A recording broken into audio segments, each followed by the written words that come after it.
स्वागत है आप सभी का भगवान Mahavir English academy online classes में, जिसमें मैं पंकज कुमार स्वामी आप सभी बच्चों को इंग्लिश सब्जेक्ट पढ़ा रहा हूँ क्लास 3 to 10 तक। देखो बेटा, कल हमने जो चैप्टर है वर्च्यू, उसके मीनिंग्स को देखा था। अब फिर मैंने कहा था कि आपको नेक्स्ट वीडियो में हम इसकी हिंदी करेंगे, तो आज हम जो चैप्टर है उसकी हिंदी करेंगे। हिंदी करने से पहले मैं कुछ आपको इसके बारे में बता देना चाहता हूँ। जैसा कि इसके जो राइटर है जॉर्ज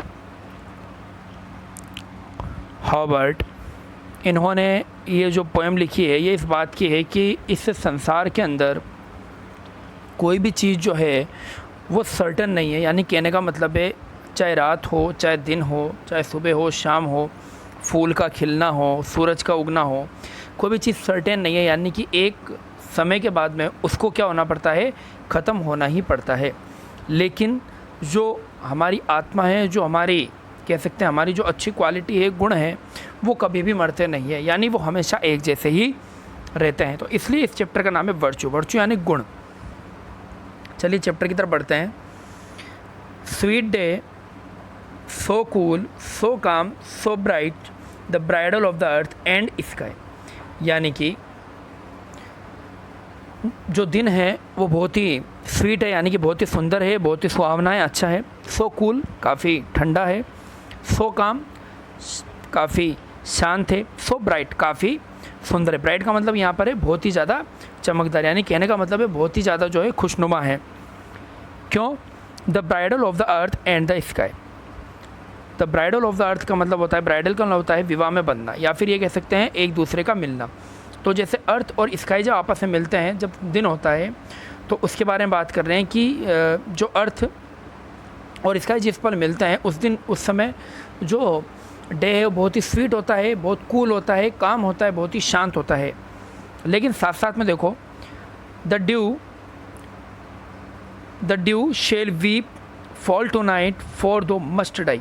लेकिन उसको जो ड्यू है, ड्यू का मतलब होता है कि जो बूंदें हैं उसकी, शेल वीप, वो रात को क्या करेगी, रोएगी। रोएगी का मतलब है कि वो क्या करेगी, आज रात गिर जाएगी। यानी कहने का मतलब है कि ये जो दिन है, ये सुहावना दिन है, ये एक रात जो आएगी वो सब कुछ क्या कर देगी, इस दिन को ख़त्म कर देगी। और जो ये कह सकते हैं कि जो उसकी बूंदें होती है, जो अपन देखते हैं जब सर्दी होती है तो हम देखते हैं पेड़ पौधों के ऊपर जो उसकी बूंदें जमा हो जाती है। तो एक तरीके से ऐसा जैसे कि मान लो प्रकृति जो है वो रो रही हो कि उसका जो सुहावना दिन है वो क्या हो गया है, ख़त्म हो गया है। तो यही बात कह रहे हैं कि जो दिन है वो भी क्या है, अभी जितना सुंदर दिख रहा है, अभी जितना शांत दिख रहा है, वैसा नहीं रहेगा, वो भी क्या हो जाएगा, बदल जाएगा। यानी कि रात आएगी, वो उससे क्या कर देगी, ख़त्म कर देगी। ठीक है बेटा। नेक्स्ट देखो, स्वीट रोज़ हुज यू एक एंग्री एंड ब्रेव। स्वीट रोज़ यानी कि जो रोज़ है, गुलाब का फूल है, जिसका यू का मतलब है कलर, पिगमेंट जो होता है। एंग्री एंड ब्रेव, एंग्री का मतलब होता है गुस्से में अपन जैसे लाल हो जाते हैं ना, तो जो रोज़ होता है उसका कलर भी क्या होता है, लाल होता है। Bids the rash gazer wipe his eyes.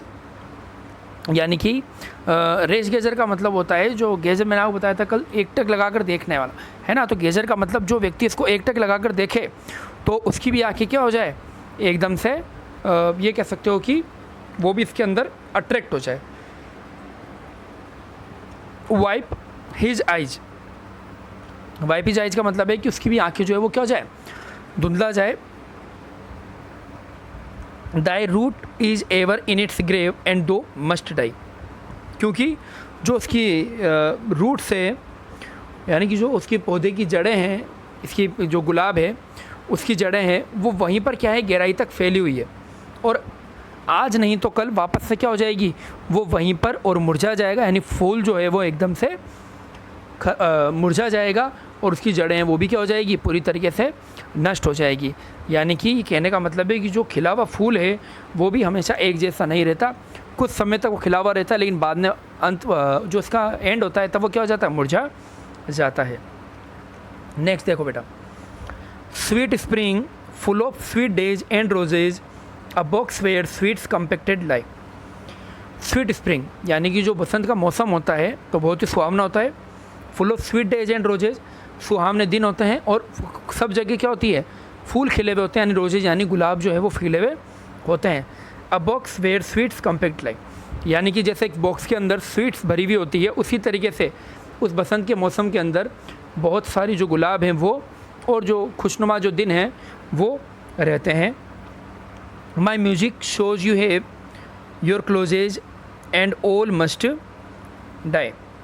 My music shows you, और तब जो है मेरा म्यूज़िक जो है वो तुम्हें बताता है क्या, योर क्लोजेज, यानी कि वो कितना तुम्हारे पास में, oh and all must die, लेकिन ये सब भी क्या हो जाएगा, एक दिन ख़त्म हो जाएगा। यानी कि जो बसंत का महीना है, जो बसंत का अभी महीना चल रहा है, तो इस समय सब जो है खूब खुश होते हैं, सब जो है मौसम का आनंद लेते हैं, लेकिन जब बसंत का मौसम ख़त्म होता है तो वापस से क्या हो जाता है, सब कुछ पहले जैसा हो जाता है। यानी कि सब कुछ क्या हो जाता है, ऑल मस्ट डाई, सब कुछ क्या हो जाएगा, मर जाएगा। यानी जितनी भी खुशी है बसंत के मौसम की वो सब क्या हो जाएगी, ख़त्म हो जाएगी। तो अभी तक जितनी भी अपन ने 3 लाइनें पढ़ी उसमें बेटा ये बताना चाहता है कि कुछ भी जो है वो एक जैसा नहीं रहता है, सब कुछ जो है वो बदलता ज़रूर है। लास्ट देखो बेटा इसकी लाइन, लास्ट स्टैंजा है इसका, only a sweet and virtuous soul like season timber never gives. अब देखो, only a sweet and virtuous soul, sweet का मतलब होता है अच्छी, वर्चुअस यानी गुण वाली, आदर्श, लेकिन जो एक आत्मा होती है, एक अच्छी आत्मा होती है, जो वर्चुअस का मतलब है जो एक गुणी आत्मा होती है, लाइक सीजन टिम्बर, सीजन का मतलब होता है जो आपकी सूखी लकड़ी होती है, यानी कि उसको कोई भी अब चेंज नहीं कर सकता, वो हमेशा एक जैसी रहेगी। फर्नीचर वगैरह में आप देखते हैं तो लकड़ी काफ़ी सालों तक एक जैसी रहती है, तो वो यही है, like season timber never gives, यानी कि जिस प्रकार से जो लकड़ी है वो ख़त्म नहीं होती है, उसी तरीके से जो आत्मा है वो भी ख़त्म नहीं होती है। But though the whole world turn to coal, और जब एक पूरा जो संसार है वो भी क्या हो जाएगा, पूरी तरीके से ख़त्म हो जाएगा। कोल का मतलब है जलकर कोयला बन जाएगा, यानी कि ख़त्म हो जाएगा। दे चीफली लिव्स, वे फिर भी क्या रहेंगी, लिव्स यानी कि जिंदा रहेंगी, वो फिर भी जीवित रहेगी। कौन, आत्मा, यानी कि एक आत्मा जो होती है वो कभी भी मरती नहीं है, वो हमेशा जीवित रहती है। लेकिन बाकी जितनी भी चीज़ें इस दुनिया के अंदर वो सब आज ना कल ख़त्म ज़रूर होती है। ठीक है बेटा, तो ये आपके चैप्टर था वर्च्यू, समझ में आया होगा आपको। ठीक है, एक बार आप वीडियो को रिवाइज करके देख लेना तो आपको पता चल जाएगा, कुछ अगर लाइन रह गई होगी तो आप वहाँ पे समझ जाएंगे। ठीक है बेटा, कल मिलते हैं नेक्स्ट वीडियो में, तब तक के लिए take care, bye bye and good night.